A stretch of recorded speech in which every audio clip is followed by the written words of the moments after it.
Uzun tumanida g'alla yig'imi mavsumi qizg'in pallaga kirdi. Joriy yilda tuman g'allakorlari tomonidan 3128 gektar maydonda yetishtirilayotgan boshoqli don hosilini qisqa muddatlarda va nobudgarchiliklarsiz yig'ib olish ishlari jadal sur'atlarda davom etmoqda. Bugungi kunda dalalarda 8 ta zamonaviy kombayn faoliyat yuritib, pishib yetilgan hosilni yig'ib olishga safarbar etilgan.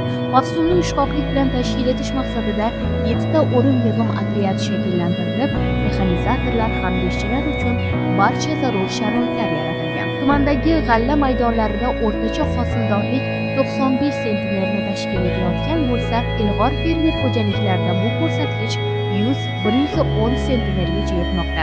Bu esa dehqon va fermerlarning fidokorona mehnati samarasidir.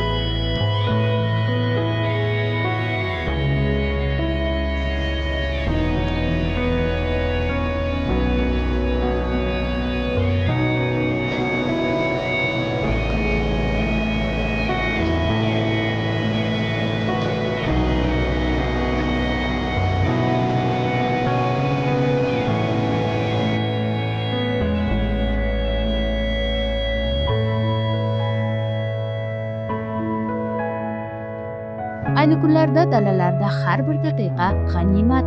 Tuman g'allakorlari oldida 11522 tonna don xirmonini bunyod etishdek mas'uliyatli vazifa turibdi.